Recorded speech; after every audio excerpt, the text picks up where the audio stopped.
आज का और कल का सेशन थोड़ा-सा इंटरकनेक्टेड किया है मैंने। आज थोड़ी-सी भ्रांतियों को हम पार करेंगे, ताकि कल क्या होगा कि हम भगवान को सरेंडर कैसे कर सकते हैं, वो एक ईज़ी तरीका मैं बताऊँगा। ठीक है? कुछ एक जो मिसकॉन्सेप्शन हमारे मन में है, उसको हम क्लियर करते जाएँगे। थोड़ी-सी अफ़वाहों को थोड़ा-सा जो हम ब्लाइंड फेथ में बिलीव करते हैं, उस चीज़ को थोड़ा निकालेंगे और उसको साइंटिफिकली और उसको प्रैक्टिकली देखेंगे, लॉजिकली देखेंगे। और यहाँ पे हमको करना क्या है कि हम जब स्कूल कॉलेज में थे, जब हमारे पेरेंट्स हमें कुछ बोलते थे, तो हम इतनी होशियारी से बात करते थे कि उनको लगता था नहीं ये सब चीज़ों पे विश्वास नहीं करता। लेकिन आज अब अभी क्या हो गया कि हम भी कहीं न कहीं उनके पीछे पड़ गए, मतलब जो अंधविश्वासी हैं उनके पीछे पड़ गए और हम अपना एजुकेशन यूज़ नहीं कर रहे हैं। तो आज हम अब सिंपल साइंटिफिक रूल्स को फॉलो करेंगे, अपने 10th तक का एजुकेशन ही यूज़ करेंगे। तो जब भी आप कोई स्पिरिचुअल लेक्चर सुनो, आप ये एजुकेशन के साथ उसको सुनना, ताकि आप उसको ग्रहण करो। क्योंकि क्या होता है कि हम जब भी प्रवचन वगैरह सुनते हैं ना, तो हमको लगता है कि एक अरे सफेद कपड़ा पहन के, दाढ़ी बढ़ा के या चोला बना के कोई बाबा बोल रहा है, यानी मैं स्पिरिचुअल टॉक सुन रहा हूँ। लेकिन ऐसा ज़रूरी नहीं कि आप स्पिरिचुअल का उसका कोई फ़ायदा होगा। हो सकता है आपको गलत ज्ञान जा रहा है। ठीक है ना? तो जब भी कभी कोई स्पिरिचुअलिटी में सुनो, तो अपने 10th तक का एजुकेशन यूज़ करो कि ये प्रैक्टिकली, ये लॉजिकली फिट है। और मैं आपको एक बोलता हूँ, जब भी आपको भी भगवत गीता में कोई भी श्लोका हो, सिर्फ 10% ऐसे श्लोकास हैं जहाँ पर हम उसको वेरीफाई नहीं कर सकते। जैसे स्वर्ग लोक के बारे में बोला है, थोड़ा-सा पितृलोक के बारे में बोला है, तो हम उसको वेरीफाई नहीं कर सकते।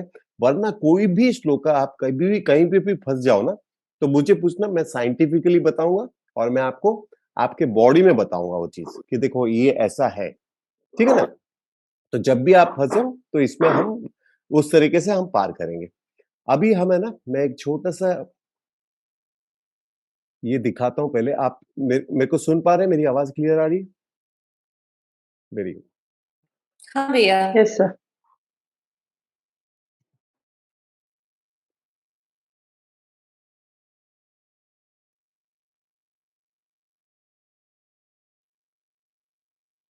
अब देखो कोरोना क्या था? कोरोना में हम 2 साल लॉकडाउन में रहे, ठीक है ना? 2 साल हम लॉकडाउन में रहे कोरोना में, लेकिन इसका इफ़ेक्ट क्या हो रहा है देखो, कि नाउ ए टेम्पल फॉर करुणा देवी इन कोयम्बटूर। ओह! ठीक है? करुणा को देवी बना दिया, एक मंदिर भी खोल दिया, ये देवी का मूर्ति है।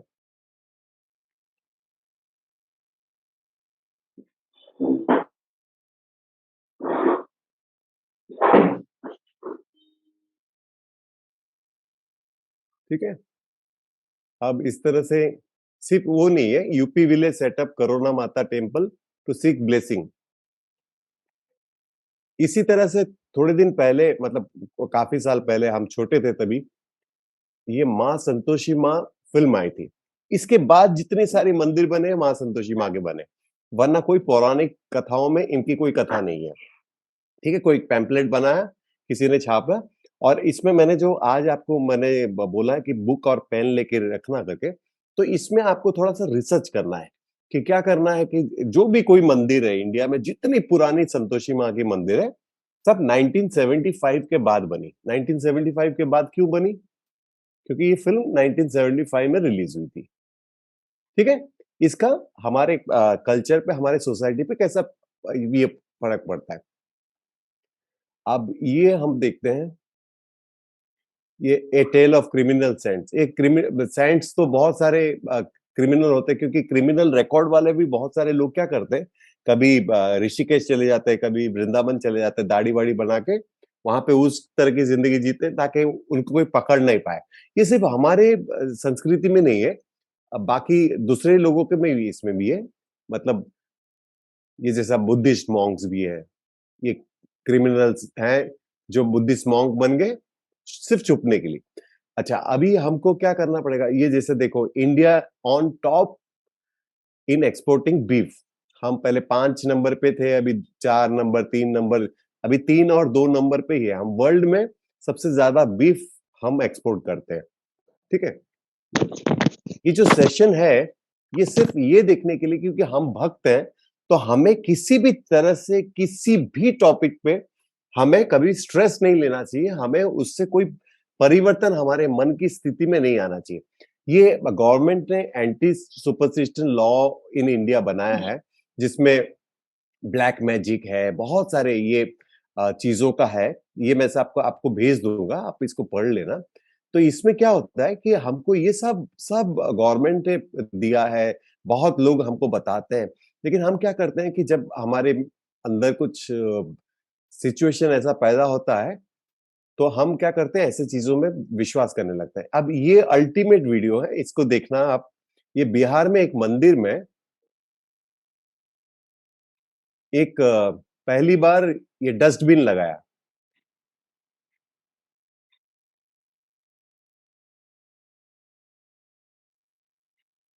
तो लोगों ने उसको आरती पूजा आरती कर दी। अब उसको देख के और थोड़े लोग करेंगे।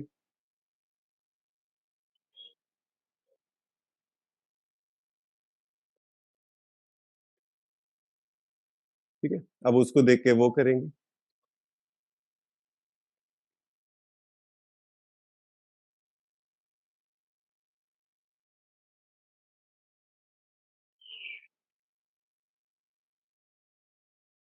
तो ये कहीं ना कहीं हम भी क्या कर रहे हैं, हम भी क्या कर रहे हैं। अब हम डिबेट के लिए ये कर सकते हैं, बोल सकते हैं कि अगर कण कण में राम है, ईशावास्यम इदम सर्वम, सब जगह पे अगर भगवान है, तो डस्टबिन की पूजा करने में क्या हमी मतलब खराबी है? कोई खराबी नहीं है, कोई खराबी नहीं है। क्योंकि पालक भी ग्रीन है, मेथी भी ग्रीन है, घास भी ग्रीन है। आपको क्या खाना है उसके ऊपर डिपेंड है, राइट? है ना? तो हम क्या करते हैं, ऐसे ब्लाइंड फेथ पे चले जाते हैं। आज जैसा ये सुपरस्टिशन का लॉ बना है, जैसे कि फेथ हीलर्स हैं जो बोल देंगे कि आओ मैं तुम्हें आशीर्वाद देता हूं, तुम्हारा सब प्रॉब्लम सॉल्व हो जाएगा। और बहुत सारी चीजें हैं। अभी अभी थोड़े दिन पहले, 15 दिन पहले ही, 15 या महीने भर पहले ही एक वास्तु शास्त्र वाले को किसी ने मर्डर किया। टीवी पे भी आया था बहुत सारा उसको, मतलब क्योंकि उसने किसी बहुत लोगों को चीट किया था, ऐसे कुछ स्टोरी थी उनकी।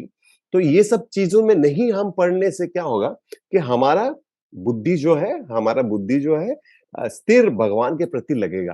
क्योंकि ये सब भ्रांतियों को लेके हम क्या सोचते हैं कि हम भगवान को तो मानते हैं, लेकिन भगवान की बात को नहीं मानते। तो हम क्या सोचते हैं कि चलो यहाँ से हमें छुटकारा मिल जाएगा। हम बोलते जरूर है कि हम भगवान को मानते हैं, लेकिन हम कभी सरेंडर होते नहीं है। क्योंकि हम सोचते हैं कि मैं इतना और थोड़ा कर दूंगा, तो ताकि मेरा क्या हो जाएगा, भगवान करेगा कि नहीं करेगा वो डाउटफुल भी रहता है। ठीक है ना? तो हम क्या करते हैं, ये सब चक्कर में भी पड़ जाते हैं। ठीक है? तो सबसे पहले हमें आज का जो ये सेशन है, आज जो भी आपके आराध्य है, जो भी आपके इष्ट देवता है, मेरे भी जो इष्ट देवता है, हम हिंदू धर्म के लोग हैं, सनातन धर्म को मानते हैं। तो हमें सबसे पहले भक्त का क्वालिटी क्या है कि सबको एक जैसा सोचना। सबको एक जैसा सोचना मतलब सब सब हमारे लिए सेम है। तो कोई मेरे गणपति के बारे में कोई बुरा बोले, या आपके कृष्णा के बारे में कोई बुरा बोले, आपके शिवा के बारे में कोई बुरा बोले, तो पहला कंडीशन ये है कि आपको विचलित नहीं होना है, आपको गुस्सा नहीं होना है।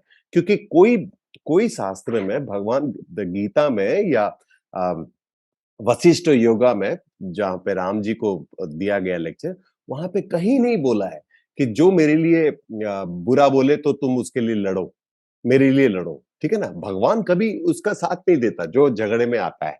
तो सबसे पहले हम भ्रांतियों को लेते हैं। और आज क्या हो रहा है, आज अगर आप इंटरनेट पे जाओगे, देखोगे, आज 50-100 साल पहले अलग बात थी। आज साइंस ने तरक्की कर ली, वीडियोस इतने बनने लगे, यूट्यूब में वीडियोस, फेसबुक में वीडियोस। तो वहां पे क्या होने लगे कि दूसरे धर्म के लोग जो है, हमारे धर्म के ऊपर अटैक करते हैं, और लॉजिकली वो करते हैं। क्योंकि हमारे बच्चे भी, अगर हमारे जनरेशन के बच्चे, आगे के जनरेशन के बच्चे सुनेंगे उसको, तो वो एक्सेप्ट कर लेंगे उस चीज को। क्योंकि सारे पौराणिक स्टोरीज पे उन लोग अटैक करते हैं। कभी किसी को आप सुनोगे नहीं कि भगवत गीता पे किसी ने अटैक किया, कि उसके नॉलेज को किसी ने बोल दिया कुछ। कभी नहीं आप सुनोगे कि उपनिषदों के नॉलेज को बोल दिया। क्योंकि पौराणिक स्टोरीज क्या है कि मेटाफोर है, उसको सिंबॉलिकली समझना पड़ेगा।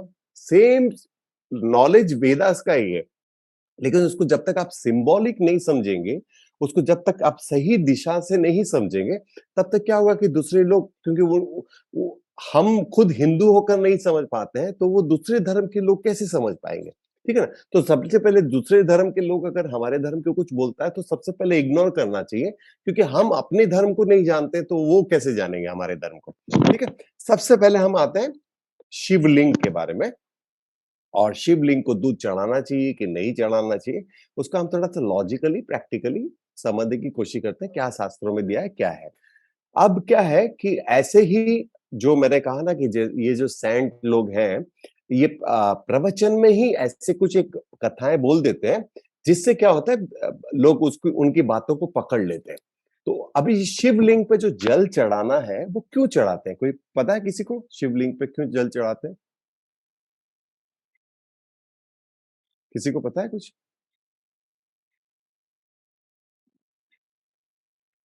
Anyone nose? जल जल ही चढ़ाते क्यों? दूध तो जाने दो, पहले जल ही चढ़ाते तो क्यों है? किसी को पता है? समुद्र मंथन हुआ था।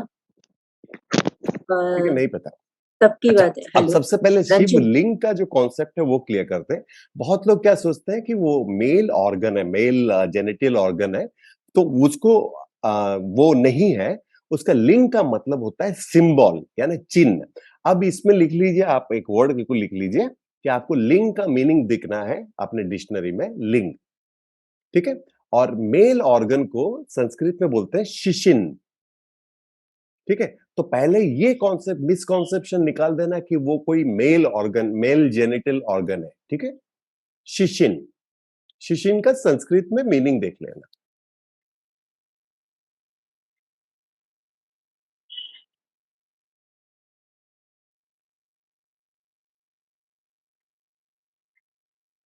अब किसी को पता है कि शिव जी के ऊपर जल क्यों चढ़ाते हैं?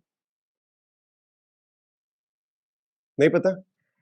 चलो, जब अब जैसा समुद्र ये मंथन जैसा हुआ ये था आईफिल टावर है, तब ठीक की है? है। ये जैसा उसका सिंबल है, उसका जैसा मतलब आईफिल टावर का ये मिनिएचर मॉडल है। लेकिन अगर मैं इसको खाली सिंबॉलिक वे से देखूं, तो शिवलिंग जो है वो उस परम पिता परमेश्वर का मतलब एक मॉडल जैसा बनाया है हमने, कि हम क्योंकि उसको जान नहीं सकते, हम उसको पंच इंद्रियों से जान नहीं सकते, मन से जान नहीं सकते, बुद्धि से नहीं जान सकते, तो फॉर वर्शिप पर्पस हम उसको लिंग बनते हैं।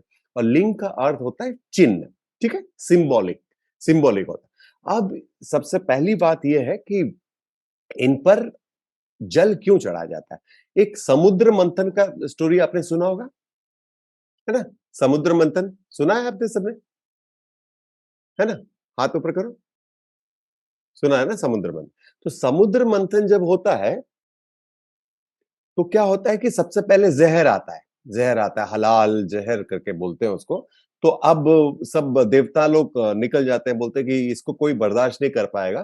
तो उस समय क्या होता है कि शिवजी उस जहर को पी जाते हैं। ठीक है ना? उस शिवजी उस जहर को पी जाते हैं। वो इतना पावरफुल जहर होता है कि जैसे ही वो पीते हैं, तो उनके बॉडी से सब पसीना पसीना पसीना पसीना निकलता है। इतनी गर्मी आ जाती है उसके अंदर। तो ब्रह्मा जी क्या बोलते हैं कि अभी इनको इतनी गर्मी आ गई है, तो सब जाके इन पर जो जो चीजें हैं आपके पास, उसमें जाके जल चढ़ाओ। ठीक है? तो वहां से वो चीज शुरू हुई कि क्या महादेव के ऊपर जल चढ़ाया जाता है। और महादेव को सबको देव बोलते हैं और इनको महादेव बोलते हैं, क्योंकि एकदम ये दानी है। बोलते हैं कि इनको पूजा करो तो मतलब तुरंत आपकी मनोकामना पूर्ण हो जाती है। और इनका मंदिर वर्ल्ड में सबसे ज्यादा है, क्योंकि इनके मंदिर में कोई ज्यादा टेंशन वाली बात नहीं। आपने लिंग लगाया, आप पीपल के पेड़ के नीचे लगा सकते हो, कहीं पे छोटा सा मंदिर बना सकते हो। तो वर्ल्ड वाइड में अगर इसको आप रिसर्च करोगे, तो देखोगे कि इनका मंदिर सबसे ज्यादा है। और इनका डिमांड भी कुछ ज्यादा नहीं है। मतलब ऐसी चीजें आप चढ़ाते हो, पेरू चढ़ा दिया, मतलब अमरूद चढ़ा दिया, या बेर चढ़ा दिया, या धतूरे का फल जो थोड़ा सा विशीला है, और थोड़ा सा क्या बोलते हैं उसको, धतूरे का फूल चढ़ाते हैं। और उनका ये हमारे ह्यूमन कम्युनिटी के ऊपर क्या है, एक कॉन्ट्रैक्ट है, उसको बोलते हैं कॉन्ट्रैक्ट बोलते हैं। वो ये बोलते हैं कि तुम मुझे जल चढ़ाओ, और मैं तुम्हारे जीवन का सारा जहर मैं ले लूंगा। ठीक है? तो ये उनका ह्यूमन बीइंग के साथ कॉन्सेप्ट है कि आप मुझे जल चढ़ाओ, और मैं आपका जीवन में से जितनी भी सारे विषैली चीजें हैं, मैं उसको ग्रहण कर लूंगा। तो ये उनका कॉन्सेप्ट है। अब ये दूध चढ़ाने का विधि कहां से आया? आपने कभी ऐसा एक्सपीरियंस किया है कि मंदिर में आप गए हैं और एक ही छोटा-सा इतना-सा नारियल मिला है, नारियल का टुकड़ा मिला है या एक किशमिश मिला है, एक छोटा-सा कोई टुकड़ा मिला है और आपके साथ कोई और भी है, तो उस नारियल के टुकड़े को भी हम छोटा-छोटा करके खाते हैं। कभी एक्सपीरियंस किया आपने? है ना? प्रसाद बाँटते हैं ना? ऐसा यस। हुआ ना? कभी-कभी प्रसाद इतना भी मिल जाता है, वो बात अलग है। लेकिन कभी-कभी होता है ना छोटा-सा नारियल मिल गया या छोटा-सा एक किशमिश मिल गया, बाँट के खाते हैं ना? तो भई ये दूध चढ़ाते हैं, यस। तो दूध क्यों वेस्ट जाता है? और उनका उनका जो जो भी बोलते हैं, उनका वो क्योंकि ये इस चीज़ को स्थिति को जानते नहीं है, तो इस वजह से उनका बोलना भी सही लगता है कभी-कभी। तो अब समझने की बात करते हैं, आज से हज़ारों साल पहले जब बैंक नहीं होता था या प्रॉपर्टीज़ नहीं होती थी, तब क्या होता था कि गौधन बोलते थे गौधन। गौधन कहने का क्या मतलब मैं अगर रईस आदमी हूँ तो मेरे पास 100 हज़ारों गायियाँ हैं, बैल हैं, मेरे पास ज़मीन है जोतने के लिए। अब उसका प्रोडक्ट क्या है सबसे हाइलाइट प्रोडक्ट क्या है? उसका प्रोडक्ट है दूध, ठीक है? तो मेरे पास जो सबसे अच्छा प्रोडक्ट है वही मैं अपने देवता पे चढ़ाऊँगा, राइट? तो वहाँ से वो कॉन्सेप्ट निकला कि देवताओं पे दूध चढ़ाते हैं। अब ये जो दूध चढ़ता है, हम अभी जब जैसा मैंने बोला कि नारियल का टुकड़ा को भी हम क्या बोलते हैं तोड़ के खाते हैं, तो ये दूध चढ़ता है। पहले के कॉन्सेप्ट में क्या होता था कि हमको चरणामृत मिलता था। चरणामृत बोलते हैं ना, छोटा-सा ग्लास में एक छोटा-सा चम्मच रहता है, उसमें चरणामृत बोलते हैं। तो अब वो चरणामृत मिलता था। अब वो नहीं मिलता। अब वो कॉन्सेप्ट धीरे-धीरे लोगों ने छोड़ दिया है। तो आप क्या करते हैं दूध डालते हैं तो वो गटर की तरफ ही जाता है मतलब बाहर ही चला जाता है। अब और भी देखोगे आप शिव जी के ऊपर कोई दूध चढ़ाता है, कोई दही चढ़ाता है, कोई शहद चढ़ाता है, देखा है आपने कभी? क्या? अब देखो कि दूध, दही, शहद ये सब क्या है? पंचामृत का तत्व है। पंचामृत हो जाता। है ना? तो वो क्या होता है कि वो मिक्स होके आपस में यस। बाँटा जाता था पहले। लेकिन आज मैंने 2-3 मंदिर में 4-5 साल पहले पूछा था, 2-3 महीने मंदिर में ही पूछा था। मैंने बोला कि यार वे दूध वेस्ट करते हो, आप बाँटते क्यों नहीं चरना अमृत करके? बोलता है आप पियोगे इसको? जिस तरह से आजकल के मंदिर हैं, तो मैंने तो नहीं बोला फिर, मैंने तो नहीं बोला। तो वो जो कॉन्सेप्ट था पहले का क्या था कि चरणामृत बनाते थे या पंचामृत बनाते थे और वो सारे चीज़ों को डिस्ट्रीब्यूट होता था। भगवान को चढ़ाए यानी कि हम जो भी प्रसाद चढ़ाते हैं, आप देख लो कि आपके घर पे भी आप जो भी भगवान को आप मानते हो प्रसाद तो वही चढ़ाते हो ना जो आपका फेवरेट हो। अगर सोचो कि आपके घर में जलेबी फॉर एग्जाम्पल जलेबी कोई नहीं खाता, आप चढ़ाओगे भगवान को जलेबी? आप समझ रहे हो? तो हमारा कॉन्सेप्ट क्या है कि हम जो भी चढ़ाते हैं, वो हमको ही मिलता है। ठीक है ना? तो दूध भी हम चढ़ाते हैं, तो हमको भी मिलता है और दूध ही चढ़ाने की क्यों बात है? क्या हम चांदी नहीं चढ़ाते, हम सोना नहीं चढ़ाते, हम पैसा नहीं चढ़ाते? चढ़ाते हैं ना? तो सबकी क्योंकि ये कॉन्सेप्ट को जानते नहीं है, तो उनका बोलने का तात्पर्य बनता है कि हाँ, उन्होंने ऐसे बोल दिया। तो हमें ये क्या करना पड़ेगा कि हमें समझना पड़ेगा कि देखो, बहुत सारे लोगों को हिंदू लोगों को ही लिंग का अर्थ पता नहीं है, उनको ये नहीं पता आप में से किसी ने नहीं बता पाया कि जल क्यों चढ़ाते हैं, दूध क्यों चढ़ाते हैं। तो आप देखो कितने सारे हमारे पॉपुलेशन में हैं जिनको नहीं पता, तो वो स्केल कर रहे हैं। जैसे वो हमने अभी देखा डस्टबिन वाले को देखा, तो उस तरीके से सब अपनी-अपनी विधि को मानते जा रहे हैं, बगैर फॉलो जाने। करते हैं। तो हमको क्या करना है, जब भी हम किसी पे सुने, कोई भी सुने, तो हम उसको पूछे, उसकी ऑथेंटिसिटी पूछे और हम 10th लेवल तक का एजुकेशन ही उसको यूज़ करें। एक बहुत बड़े बाबा हैं, वैसे मैं नाम लेने में डरता नहीं हूँ, लेकिन क्यों उनको पॉपुलैरिटी दूँ? वो इस चीज़ को रुद्राक्ष का माला है। अब इन्होंने ये कहानी बोल दी कि रुद्राक्ष जो है शिवा के आँखों से आँसू गिरा था और उसमें से रुद्राक्ष पैदा हुआ था, ठीक है? ये कभी कॉन्सेप्ट आपको लगता है जैसे एक बीच में कोई कॉन्सेप्ट था ना कि मोर जब रोता है तो मोरनी उसके आँसू को पीती है और उसके बाद प्रेग्नेंट होती है। ये कभी हो सकता है लॉजिकली, प्रैक्टिकली? है ना? तो ये ना। सब क्या हो जाए कि ये सब हमारे आने वाले जनरेशन जब सुनेंगे, तो क्या करेंगे कि वो ट्रस्ट ही नहीं करेंगे इस चीज़ को। तो ये रुद्राक्ष का मतलब क्या है? रुद्राक्ष का मतलब ये नहीं कि जी भगवान शिव की आँखों से आँसू गिरा। आँसू गिरे तो फिर हम अगर आँसू से भी सीड बनता था, तो कितने सारी चीज़ें बन जाती थी। तो रुद्राक्ष का मतलब है रुद्र का अक्ष, यानी कि आंख। और इस चीज को आप देखोगे ना, आप इसको स्टडी करना, आप लिखना कि पीनल ग्लैंड, पीनल ग्लैंड, ठीक है। गूगल में देखे देखना पीनल ग्लैंड, ये जो थर्ड आई जिसको हम बोलते हैं, हम मेडिटेशन करते हैं जब आज्ञा चक्र बोलते हैं, जब पीनल ग्लैंड हम बोलते हैं इसको, तो आप क्या करना कि उसको लिखना पीनल ग्लैंड और उसमें जाके इमेज में करना। तो इमेज जब आप जैसे ही मारोगे ना, तो आपको है ना सारा रुद्राक्ष जैसा दिखेगा उसका इमेज, ठीक है। Am I clear? क्लियर? या तो आपको ये करना है। अच्छा, अभी अभी है ना और एक मिसकॉन्सेप्शन चल रहा है, मैं वैसे बहुत बता सकता हूँ, आप भी अपने घर पे प्रैक्टिस करना। ये हाथ यहाँ आएगा नहीं। अब यहाँ पर ऐसे दिखाएंगे आपको कि रुद्राक्ष में देखो, रुद्राक्ष सचमुच बहुत अच्छा है, बहुत पवित्र है। आपको ये लेफ्ट राइट जाएगा। ये देखो मेरे इस हाथ को देखना, मैं हिला नहीं रहा हूं। अगर इधर पॉजिटिव वाइब्रेशन है तो लेफ्ट राइट जाएगा, ठीक है। मेरे ऊपर वाले हाथ को देखना, मैं हिला नहीं रहा हूं, यहाँ पर दिखा नहीं पा रहा हूँ ठीक से। ये मुझसे भी होता है, मैं भी चमत्कार कर सकता हूँ, ठीक है। अब देखो ये आप भी करना, आप भी ये चमत्कार पाएगा। देखो मेरे हाथ को देखना, ये कोई वाइब्रेशन का खेल नहीं, आप आगे पीछे होगा जैसे हमारा माइंड। देखो, अब देखो, हाथ देख रहे हो, आगे पीछे होगा। मैं बोलूंगा सर्कल मार, देखो हाथ मेरे देखते रहो, सर्कल मारो।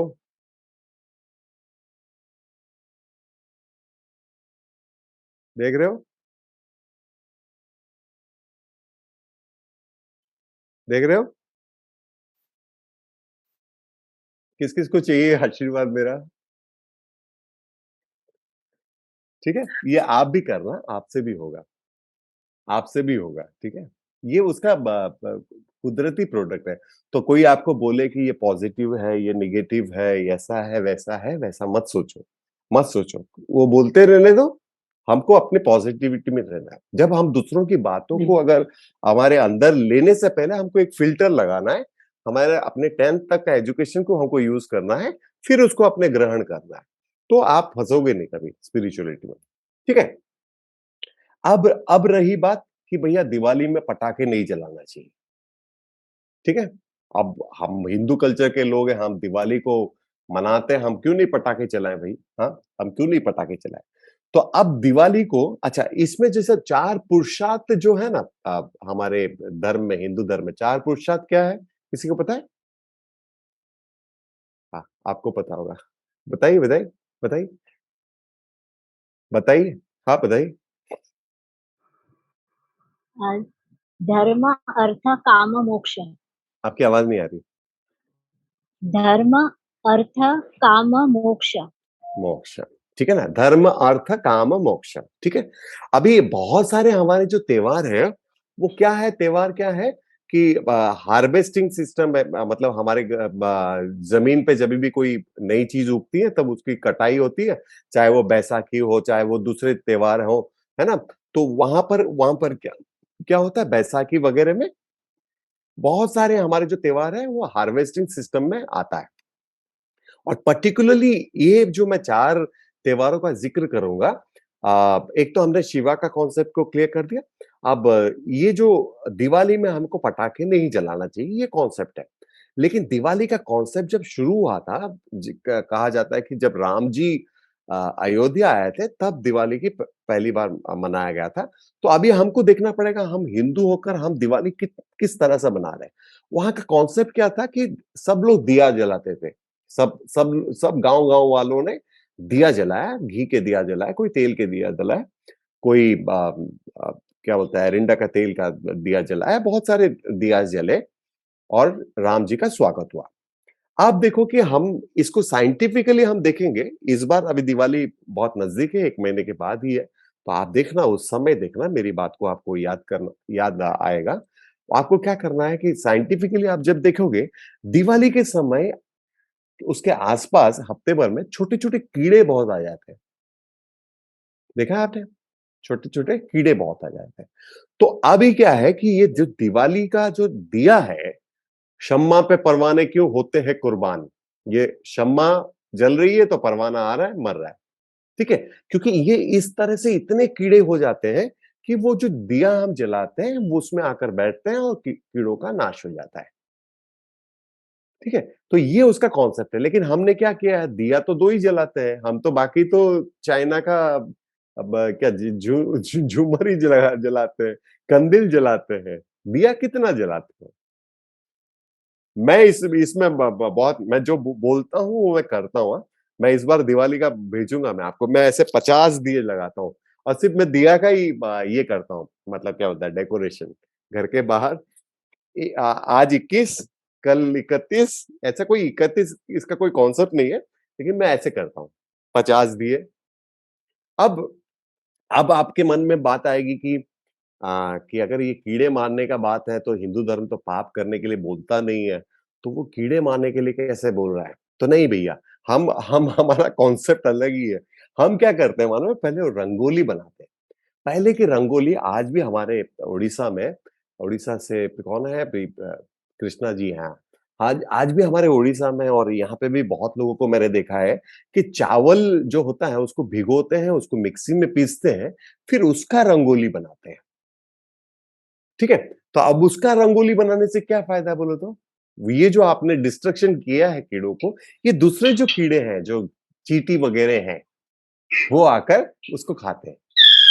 आप समझ रहे हो? या बहुत लोगों को आपने देखा होगा कि अपना पीपल के पेड़ के नीचे जाकर शक्कर रखते हैं। देखा है आपने कभी?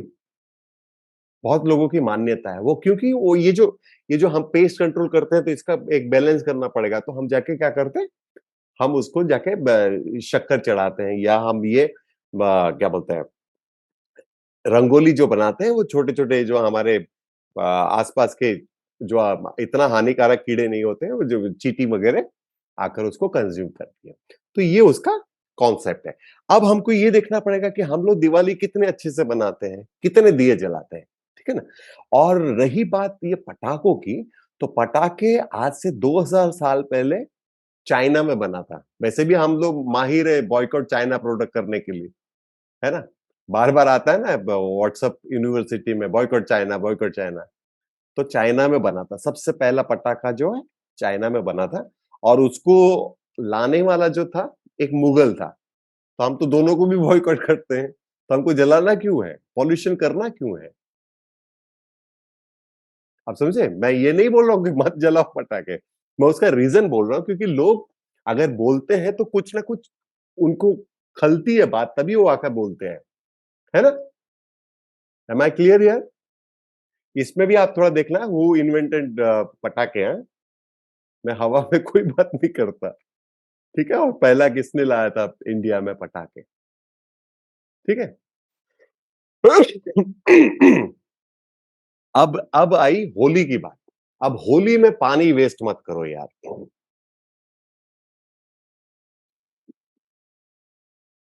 अब पहले के ज़माने में होली में ना क्या होता था, रंग के लिए उन लोग हल्दी यूज़ करते थे, येलो कलर की। उसमें नींबू निचोड़ लो, ऑरेंज बन गया। गुलाब के पत्तों को मैश कर लो या अनार के छिलके को मैश कर लो, रेड कलर बन गया। तो इसी तरह से ग्रीन करना है, मेहंदी कर लिया, ठीक है? तो ऐसे करते थे। ये कॉन्सेप्ट क्यों आया? मेनली क्या है कि ये ठंडी के बाद गर्मी की तरफ जाता है ना? आप देखोगे ठंडी खत्म होती है, होली जब शुरू होती है, तो ठंडी खत्म होती है और गर्मी शुरू होती है। तो ठंडी के दिन में जैसे आज भी हमारे यहाँ पे बहुत लोग कम नहाते हैं या सही तरीके से नहाते नहीं हैं, तो उस समय क्या होता था, उस समय भी वही होता था, है ना? तो कम नहाते थे। तो ये होली में जो रंग करते थे, तो इसलिए कि उनकी बॉडी को प्यूरिफाई हो। आप समझ रहे हो? जो मैल जमा हुआ हो, जो जुएँ बन जाती है सर पर, वो सब चीज़ों को निकालने के लिए होली का कॉन्सेप्ट है। और सेकंड कॉन्सेप्ट ये है कि तभी हमारे यहाँ पर फूल वगैरह मतलब पतझड़ जाता है और फूल वगैरह खिलते हैं। ठीक है? तो यहाँ पर ये देखना पड़ेगा।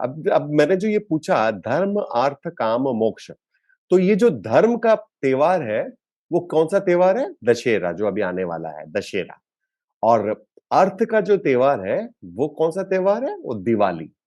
और धर्म, अर्थ, काम, काम का कौन-सा त्योहार है? होली। और ये जो मोक्ष का त्योहार है, मोक्ष का त्योहार इसको क्यों बोलते हैं? जो ये रक्षाबंधन है, रक्षाबंधन का बहुत सारा स्टोरीज नहीं है। अपने कृष्णा ने द्रौपदी ने कृष्णा को राखी बांधा था, या गणपति जी का मानसा करके उनकी बहन थी, उन्होंने राखी बांधा था, ऐसा कुछ कॉन्सेप्ट है। लेकिन उस दिन पर्टिकुलरली वैदिक कल्चर में क्या होता था, उसको श्रावणी करके त्योहार मनाते थे, श्रावणी, जहां पर उन लोग वैदिक कल्चर की नॉलेज को लिया करते थे। ठीक है? तो श्रावणी करके वो एक त्योहार होता था। तो ये धर्म, अर्थ, काम, मोक्ष, बाकी सारे त्योहार, कभी किसी का बर्थडे है, कभी किसी का चीज है, कभी किसी का चीज है, तो कभी कोई कोई भी बोले, अभी अभी है ना, क्या होता है मानो, गणपति, स्पेशली गणपति के लिए मैंने पिछली टाइम भी देखा, मैं अपने ग्रुप में तो मैं झाड़ देता हूँ किसी को ऐसे कोई बोले तो। अब कोई दूसरी कम्युनिटी का बंदा अब मूर्ति के ऊपर पैर रखा हुआ है, तो देखो कैसा है ये हो रहा है, कैसा ये कर रहे हैं, मूर्ति मतलब विसर्जन करते समय ऐसे डाल दिया। तो अब इस सब चीजों को लेकर चिढ़ रहे हो, इसकी जरूरत नहीं है, इसको जरूरत नहीं है। अगर सिंपल आप कॉन्सेप्ट लगाओगे कि जब हम मूर्ति लाते हैं तो वो मूर्ति मिट्टी की मूर्ति होती है। हम जब पूजा करते हैं तो हम उसमें सबसे पहला क्या करते हैं? प्राण प्रतिष्ठा करते हैं, उसके बाद ही पूजा करते हैं ना। राइट की रॉन्ग? अगर आप कृष्ण का मंदिर में भी अगर मूर्ति लगा रहे हो मार्बल का भी, या शिव जी का मूर्ति लगा रहे हो, या किसी और भगवान का लगा रहे हो, तो मंदिर खुलने के एक दिन पहले उसके कान में जाके हथौड़ा तो मारोगे ही मारोगे ना। तो उसमें क्या बुरा हो गया? कोई अगर कुछ बोलता है कि अब हम प्राण प्रतिष्ठा करने के बाद पूजा कर रहे हैं, तो हमें छेड़ने की क्या जरूरत है इसमें?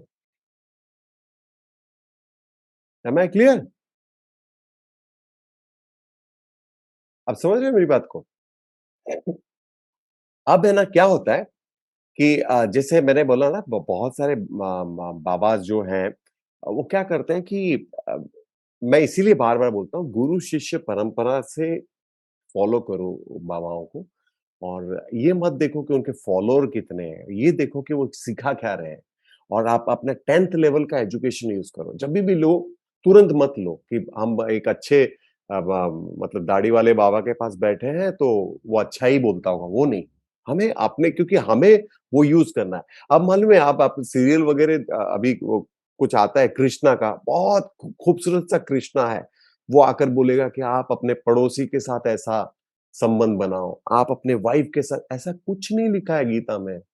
वो गीता ज्ञान कर देते हैं। आप समझ रहे हो? तो वो क्या होता है कि आपको लग रहा है कि कृष्ण बोल रहा है, आप सुन रहे हो और आपका नॉलेज काम आ रहा है। ऐसा नहीं होता है।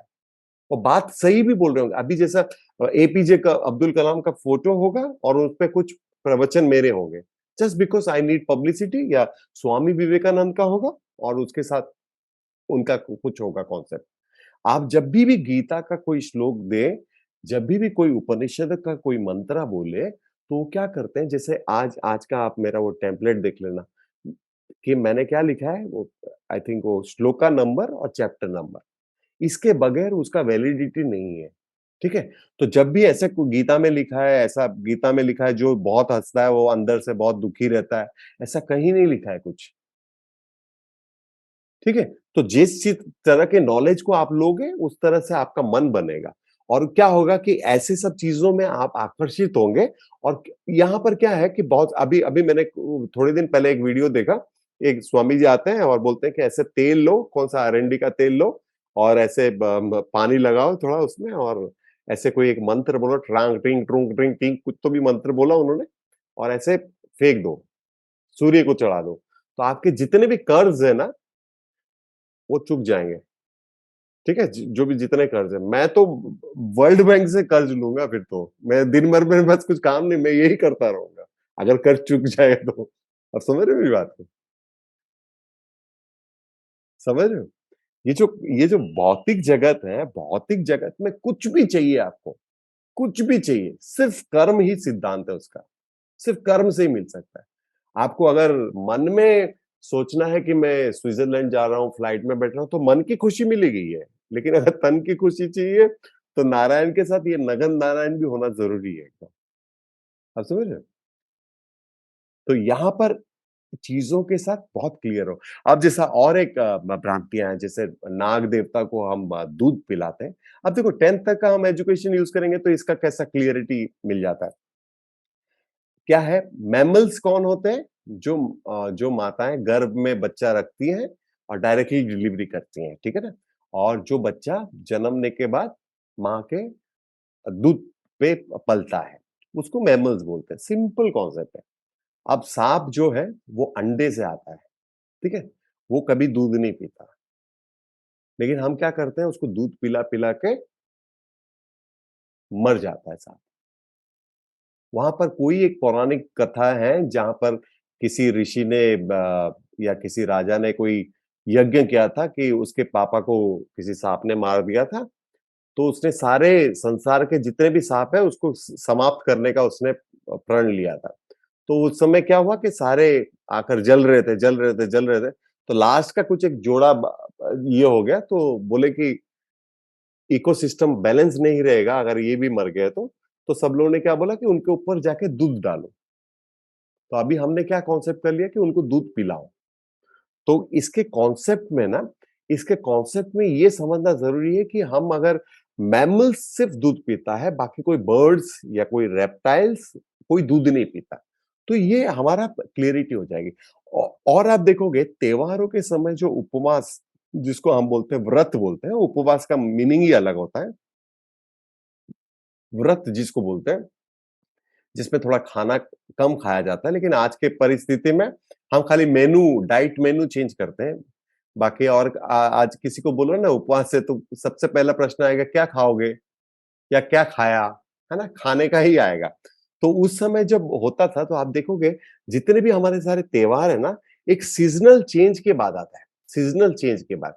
और हमारे बॉडी की इम्यूनिटी बनी रहे करके उस समय उस चीज को उपवास के लिए करते हैं, ठीक है? चाहे वो होली हो, दिवाली हो, बहुत लोग करते हैं उस समय फास्टिंग का। तो ये वो कॉन्सेप्ट है। तो आपको, I hope I am clear here, काफी कुछ क्लियर हो गया, ठीक है ना?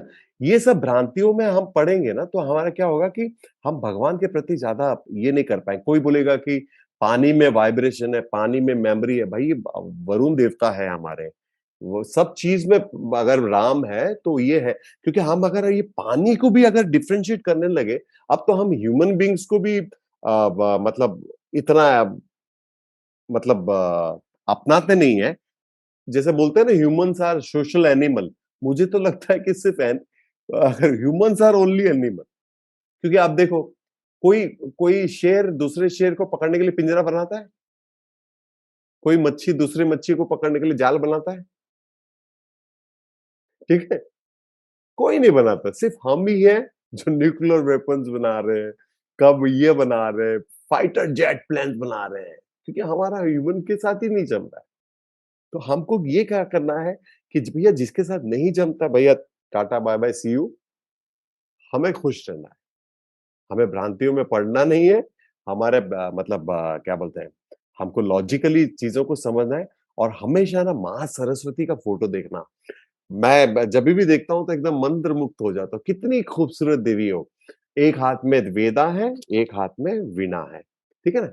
उसका क्या अर्थ हुआ कि आपको नॉलेज के साथ साथ जीवन का रंग रस लेना है। आप समझ रहे हो? जितना रस है जीवन में उतना अच्छे से उठाओ, उतना मजा करो। जिंदगी मिली है मजा करने के लिए। लेकिन अगर आप नॉलेज के साथ करोगे ना, तो मजा दुगना चौगुना चार गुना छह गुना हो जाएगा। नॉलेज के साथ, कि मुझे पता है कि ये मेरा क्या है, ये मेरा क्या है, इसका क्या रूल एंड रेगुलेशन है, मुझे इसको फॉलो करना है, बस। फिर तो आप एंजॉय, ठीक है? तो अब जैसे जैसे अभी सिंपल सा मैं एग्जांपल देता हूँ। ये मेरा 6th फ्लोर का बिल्डिंग है। अब सोचो कि मैं और आप, हम दोनों साथ में एक बहुत बड़े स्वामी जी, बहुत पहुंचे हुए स्वामी जी, और एक टेररिस्ट, हम चारों जाकर इस बिल्डिंग से कूद ही मारेंगे। तो किसके पैर फ्रैक्चर होगा? किसका पैर फ्रैक्चर होगा, कोई बताएगा? टेररिस्ट किसका होगा? टेररिस्ट हाँ, टेररिस्ट टेररिस्ट चारों का? सभी तीनों का, ही सबका। सबका ही किसका? होगा। टेररिस्ट टेररिस्ट का ही होगा, बाकी मेरा नहीं होगा, तुम्हारा सबका नहीं होगा होगा। ना, सबका होगा सबका होगा, सबका। सबका। सबका होगा ना, सबका होगा ना। अब अगर हम चारों भी सड़क पर खड़े हैं तो सूरज जो है किसको ज्यादा रोशनी देगी? सबको सभी इक्वली को देगी ना, यस। है ना। अब पानी अगर हम पीने जाएंगे, हम अगर गंगा में पानी पीने जाएंगे या नल में पानी पीने जाएंगे, तो ऐसा होगा कि टेररिस्ट को अलग नमकीन पानी आएगा, मुझे मीठा पानी आएगा, स्वामी जी को नहीं। एकदम चरणामृत आएगा, ऐसा होगा? नहीं होगा ना। तो गीता का नहीं। अभी वो श्लोका मुझे याद नहीं हो रहा है, बट मैं ग्रुप में भेजूंगा, अभी तुरंत भेजूंगा। भगवान क्या बोलते हैं कि मैं सबको एक समान देखता हूं, मेरे लिए कोई पापी नहीं, कोई पापी नहीं है, कोई पुण्य आत्मा नहीं है, ठीक है।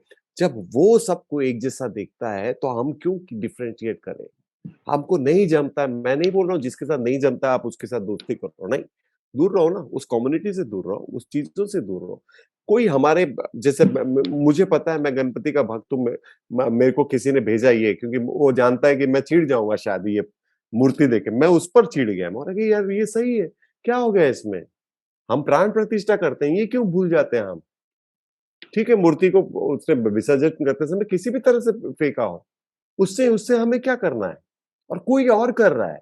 अब जैसे गौ माता के ऊपर, अब जैसा हम अगर बीफ एक्सपोर्टिंग नंबर 1 है, कोई बीफ खा रहा है, कोई कर रहा है, हम नहीं खा रहे हैं ना, हम उसके पार्ट नहीं है ना, तो हम क्यों दुखी हो, हम क्यों अपना खून जलाए? ये गवर्नमेंट का काम है, किसी भी गवर्नमेंट का हो, राइट की रॉन्ग? हम जो कर रहे हैं उसकी जिम्मेदार हम ले। अगर हम भक्त होकर, अगर हम भक्ति करना चाहते हैं, हम भगवान के शरण में रहना चाहते हैं, ये सबसे पहली चीज है। Anger should be washed out, किसी के प्रति एंगर रखना ही नहीं है। और ये एंगर आता है, ये प्रोवोकिंग हो जाता है। प्रोवोकिंग सिर्फ झगड़े में नहीं होता, किसी भी चीज में प्रोवोकिंग हो सकता है, किसी को भी आप उत्साह सकते हो, वो कुछ ना कुछ ऐसा करेगा, ठीक है ना। तो यहाँ पर ये समझना बहुत जरूरी है कि हमको हमारे भगवान के बताए हुए रास्ते पे जाना है। हमको थोड़ा-सा माँ सरस्वती का फ़ोटो को ध्यान से देखना है कि एक तरफ नॉलेज हो, एक तरफ जीवन का रस हो, तो हमारा जीवन जो है एकदम स्मूथ रोड में जाएगा, है ना? और कल हम बात करेंगे लॉ ऑफ नेचर की, हम और easy way to surrender to God. जैसा मैं पूरी तरह से सरेंडर हूँ, मैं अपनी ज़िम्मेदारियाँ लेता हूँ, मैं अपने मेरे को किसी के साथ कोई प्रॉब्लम नहीं है, किसी के साथ कोई प्रॉब्लम नहीं है, ठीक है? मैं अपने आप से कभी-कभी चिढ़ जाता हूँ कि अरे ये तूने कमिट किया और नहीं कर रहा है, ठीक है ना? तो मेरा किसी के साथ कोई प्रॉब्लम नहीं है, कोई इश्यू नहीं है। तो मैं बताऊँगा आपको और उसको लॉजिकली, प्रैक्टिकली, सिस्टमैटिकली मैं बताऊँगा। तो आप कल का भी ज़रूर देखना, सुनना, तो आपको ईज़िली समझ में आएगा कि how we can surrender to God. जो हमको लगता है कि हम सरेंडर करने से हमारी कितनी सारी टेंशन्स दूर हो जाएँगे, वो हम कल देखेंगे। इस पर कोई क्वेश्चन्स हैं आपको? ठीक है? शिवलिंग क्लियर हो गया? शिशिन उसको आपको देखना है, ठीक है ना? रुद्राक्ष का मीनिंग देखना है आपको, ठीक है? और मोर नेचुरल तरीके से जैसे सब बाकी सब करते हैं, प्रोक्रिएशन उसी से अंडे होते हैं, उसी से बच्चा होता है, ठीक है? कोई आंसू पीने से नहीं होता, ठीक है? थर्ड चीज, अब मैमल्स का देख लिया आपने कि सांप कभी दूध नहीं पीता, ठीक है? और बहुत सारे सुपरस्टिशंस के क्या-क्या ये है, मैं आपको लिंक भेज दूंगा। जो भी हम भूत प्रेत की बात करते हैं, कोई भी जादू टोना की बात करते हैं, कोई भी फेथ हीलिंग की बात करते हैं, कोई भी आत्मा इससे बात करने की या उसके अंदर आत्मा आ गया इसकी बात करते हैं, तो ये सब हमारे देश के कानून में है कि हम उसके ऊपर केस थोप सकते हैं अगर कोई आपको इस तरह से भटका है तो, ठीक है ना। तो इस लॉ को भी आपको जानना जरूरी है क्योंकि हमको लोगों ने बताया है, हमको लोगों ने दिखाया है, लेकिन हम उसको देख नहीं रहे, ठीक है? तो उसको जब आप देखेंगे कि अरे साइंटिफिकली भी देख रहा हूँ मैं, प्रैक्टिकली भी समझ रहा हूँ मैं, लॉजिकली भी समझ रहा हूँ, फिर मैं इस भ्रांतियों में क्यों पड़ूं? क्योंकि देखो वास्तु के हिसाब से आपका राइट हैंड साइड मेरा लेफ्ट हैंड साइड हो जाता है, ठीक है? आप समझ रहे हो? और यहाँ पर क्या है? अच्छा, और एक दो चीजें रह गई है दवाइयों के बारे में। अब जैसा देखो कि हम जानते हैं ऋग वेदा में आयुर्वेदा उसका पार्ट है, आयुर्वेदा उसका पार्ट है, और सबका मानना यही है कि Ayurveda is the best concept, ठीक है। लेकिन यही हुआ कि गुरु शिष्य परंपरा से नहीं चला। आज हमारी आजादी के समय हमारा जो लिविंग स्टैंडर्ड था, हमारी जो आयु थी हमारे देश की, वो था 40 और 50 के बीच में सब लुढ़क जाते थे। कोई रह गया तो रह गया 30-40 में। अगर आयुर्वेदा साइंस था तो क्यों नहीं बचा है? क्यों वेस्टर्न वेस्टर्न साइंस आया आज? क्यों आया? जस्ट बिकॉज ऑफ गुरु शिष्य परंपरा। कहीं किसी ने छोड़ दिया। अभी भी हम क्या करते हैं कि बाबाओं के प्रोडक्ट को चले जाते हैं। कोई बाबा ने बना दिया, कोई कंपनी ने बना दिया, हम उसमें चले जाते हैं, ठीक है। तो वहां पर मस्ती मजाक के लिए, सर्दी जुकाम के लिए ठीक है, लेकिन अगर लाइफ में कुछ बड़ी चीज है तो प्लीज ऐसे आयुर्वेदा पे ट्रस्ट मत कीजिए। आप क्या कीजिए, ऑथेंटिक आयुर्वेदा है, बहुत सारी कंपनी है जो 150-200 साल से पुरानी है, उनको फॉलो कीजिए। आप दवाई में आपने कभी देखा नहीं होगा कि आपको लगेगा कि आयुर्वेदा है, ये बाबा बेच रहे हैं तो सस्ता बेच रहे हैं। नहीं, ये 500 ml का पैकेट ऐसा है, इतना सा है, और ये 450 ml का पैकेट ये बड़ा है, ठीक है ना। यहाँ पर आपको देखना पड़ेगा। कॉस्ट 10% डिस्काउंट है तो आपको लगेगा अरे ये बड़ा बॉटल, ये छोटा बॉटल। नहीं नहीं नहीं नहीं, उसका ये देखो।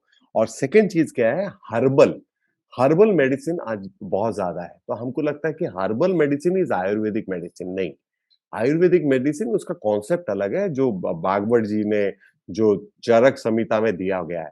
तो कभी भी आप पढ़ो, और आजकल तो इतना अच्छा है कि आयुर्वेद में कि फ्री कंसल्टेशन करते हैं अच्छे अच्छे बड़ी बड़ी कंपनी, आप ऑनलाइन में भी कर सकते हो। तो वो उस तरीके से क्योंकि आप बोलोगे कि आप आयुर्वेदा ले रहे हो और आपको रिजल्ट नहीं मिल रहा है, तो भैया हो सकता है आप हर्बल ले रहे हो, क्योंकि आयुर्वेदा आज भी काम करता है, बहुत अच्छे से काम करता है। आपको ये देखना है कि आप हर्बल ले रहे हो कि आयुर्वेदा का प्योर फॉर्मूला ले रहे हो, ठीक है। और एक चीज है, पिछले 150-200 साल में ये तो हमारे ग्रंथों में पहले से दिया है, और हमारे ग्रंथों में जो माइंड को हम जो जिस लेवल तक जाके समझते हैं, वेस्टर्न वेस्टर्न दुनिया यहां तक भी नहीं आई है, और हम एकदम तह तक पहुंच गए माइंड को समझने में, ठीक है। अब क्या हुआ कि 150-200 साल पहले एक एक्सपेरिमेंट हुआ, जो ये भी आपको वर्ड देखना है। अब क्या है कि एक एग्जाम्पल के तौर पे मैं बोल रहा हूँ, एक आदमी बोल रहा है कि मेरे हाथ में ये दर्द है। उसको सारे तरह की दवाई दे दी, सारे तरह के इंजेक्शन दे दिए, ब्लड प्रेशर, एक्सरे, उस समय जो भी मशीन्स थी, सब उसका रिपोर्ट निकाल लिया। रिपोर्ट एकदम क्लियर है, बट उसका पेन है, ठीक है, उसका पेन है।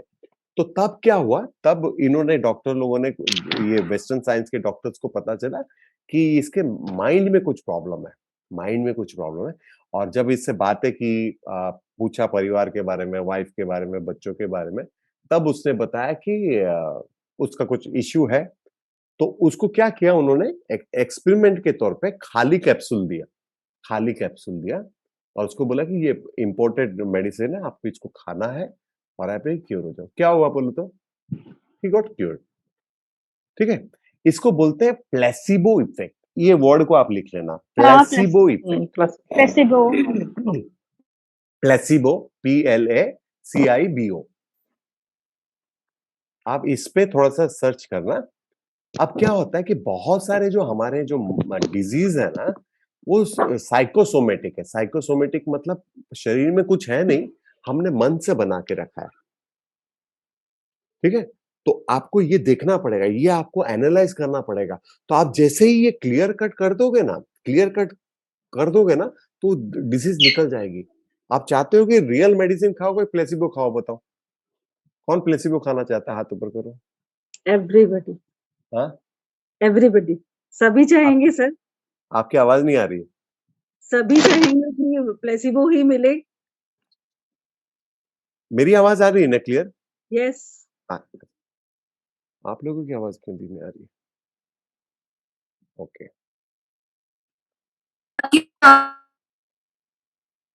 हाँ, क्या बोल रहे थे मैडम रुक्मणी जी? सर सभी चाहेंगे कि प्लेसिबो ही मिले। किसी को एक्चुअल में प्रॉब्लम साइकोसोमेटिक है, तो वो उसका सब्स्टिट्यूट ही करेंगे। मेडिसिन कौन लेना चाहेगा? हाँ, वही। तो प्लेसिबो क्या होता है कि जैसे ये आप ये होम्योपैथ वाले भी मीठा गोली दे देते हैं, और ये करते हैं। साइकोसोमेट्रिक का मतलब है कि प्लेसिबो का इफेक्ट पड़े ही नहीं आपको, पड़े ही नहीं। आप अगर आपने एनालाइज करोगे, चाहे वो सर में दर्द हो, चाहे वो आधा आधा कपाली सर दर्द हो, या डिप्रेशन हो, या स्ट्रेस हो, ये बहुत सारे ऐसे वर्ड्स बन गए हैं जो कॉम्प्लिकेटेड करते हैं। हम किसी दिन इमोशंस पे बात करेंगे, तो ये बहुत सारे वर्ड्स हैं जो कॉम्प्लिकेटेड करते हैं। और आप अगर इसको गूगल में सर्च करोगे ना, आपको सर्दी भी हुआ है, आप गूगल में सर्च करोगे तो आपको वो डराएंगे ऐसे कि जैसे कि बहुत बड़ा कुछ हो गया है। आप तो गए अभी, इसी से जाओगे आप, ठीक है? तो आपको पता नहीं चलता। तो आपको अपने बॉडी का इन्वेस्टिगेशन खुद करना पड़ेगा, आपके मन का इन्वेस्टिगेशन खुद करना पड़ेगा, और खुद समझना पड़ेगा कि ये क्या है, ये मुझे जो पीड़ा आ रही है ये किसके वजह से, मैं बार बार सोच रही हूँ इसकी वजह से, मुझे नींद क्यों नहीं आ रही, मेरा पेट साफ क्यों नहीं हो रहा है, मेरा ब्लड प्रेशर क्यों चढ़ा हुआ रहता है। ये चीजें आपको अपने आप को एनालाइज करना पड़ेगा। जब आप एनालाइज करोगे तो आपके बहुत सारे प्रॉब्लम सॉल्व हो जाएंगे, ठीक है ना? और ये वाला करना,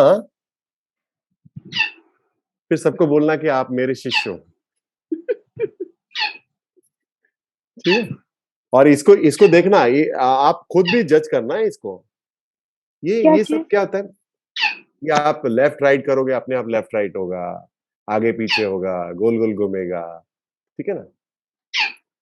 तो ये सब मिरेकल चीजें हैं। कल आज मैंने तैयारी नहीं की, नहीं तो कल मैं और कुछ मिरेकल बताऊंगा आपको। बहुत सारे मिरेकल है जो मैं कर सकता हूँ। मैं किसी को गायब कर सकता हूँ, तो ये सब चीजें सीखी हुई, स्टेज क्या करता हूँ तो मैं सीखा हुआ है ये सब चीजें, ठीक है ना? तो आप खुश रहना, अच्छे से रहना, और कल हम फिर कनेक्ट होते हैं। और कल अगर आप अटेंड करोगे तो अच्छा होगा, क्योंकि आज का ये जो भ्रांतियां निकालना था ये बहुत इंपॉर्टेंट है, उसके बगैर हम सरेंडर हो ही नहीं सकते, ठीक है ना? और जब भी आप देखोगे तो आप थोड़ा सा साइंटिफिकली एनालाइज करना, आप ये करना। और इस सेशन का मेन मकसद ये है कि कोई हमारे देवता के बारे में कुछ बोले, कोई हमारे धर्म के बारे में कुछ बोले, कोई हमारे इष्ट के बारे में हमें कुछ बोले, हमें विचलित नहीं होना है। उसको वो कॉन्सेप्ट समझ में नहीं आया है, वो इसलिए वो बोल रहा है, ठीक है? कोई भी कुछ भी बोले, कहीं पे नहीं लिखा है कि तुम मेरे लिए लड़ाई करो। इनफैक्ट कृष्णा ने लास्ट 18 चैप्टर के लास्ट के 5-6 नंबर पे बोला है कि मेरी बातें उनसे मत करो जो मुझ पे विश्वास नहीं करते। तो जो विश्वास नहीं करते तो उनसे बात ही मत करो, कोई बात ही नहीं, है ना? और मैं सबको इक्वली देखता हूँ। जो मैंने अभी टेरेस पे से जंप करवाया और देखा, वो उसके श्लोक का मैं तुरंत गलत नहीं बोलूं इसलिए बोल नहीं रहा हूँ, मैं आपको वो भेज दूंगा, है ना? ठीक है? Thank you. Anything else? Thank you. Yes, sir. Yeah. Thank you. चलो, Thank you. ठीक है। Thank you, sir. या good night. Thank you, sir. Wonderful talk. Thank you, sir. Yeah. Thank you, sir. Thank you. Thank you. Thank you, sir. Neha the